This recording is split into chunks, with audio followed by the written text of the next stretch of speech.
Over the past 2 weeks, we have announced two separate announcements, one on the drilling update. The other one was update on the initial metallurgy test. So results are looking very exciting at this stage. We have achieved high copper recovery of from 89% to 95% copper recovery, with copper in concentrate grade ranging from 18.5 to 24%. So it's a very good result for us. There is a room for us to improve on the nickel recovery and, of course, to develop future processing flow sheet. So that exercise is continuing. In the drilling side, we have expanded on the potential interpretation of the feeder that we actually intercepted by drill hole 32 early in the spring. So we quite excited results of this hole. Potentially, it is indicating the mineralization is continuing to the depth. At the MS1, we're seeing geologically very good results that are putting to us a direction to point our next drilling in that region.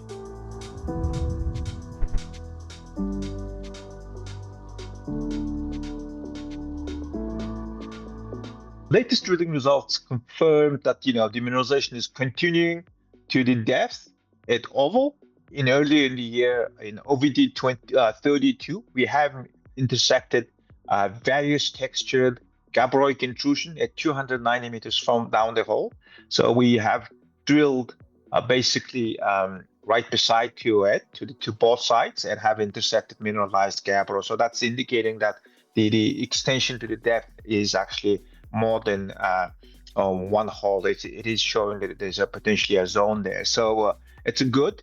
And then also we have intercepted additional gabbroic intrusion with visual sulfide mineralization at MS1.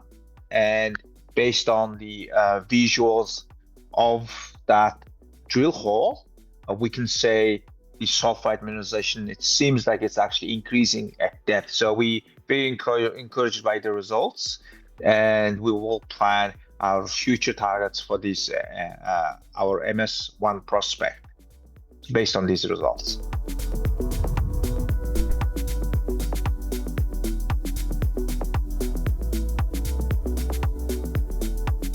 The significance of the near surface mineralization is really that the mining operation can be quite simple. It is indicating that because when the mineralization starts from the surface, you can start. If you start operation, you're going to get into economically important pieces in your production. So that's important for us. And then continuity of the mineralization at the depth, potentially interpreted to be a feeder, it is indicating that mineralization going into deeper. And if we, in the future, that shows us future direction of mineralization where we could look for, explore for high-grade intercepts. And then what potentially caused this enrichment at Oval, and is there any enrichment at depth? And that's a showing pathway to that direction.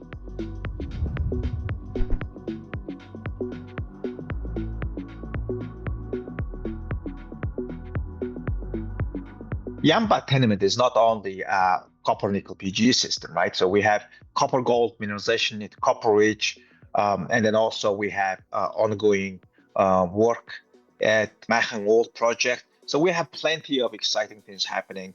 Currently, we, as you know, we announced that we have exclusive agreement to acquire our neighboring asset, which is copper gold VMS project, Yambat.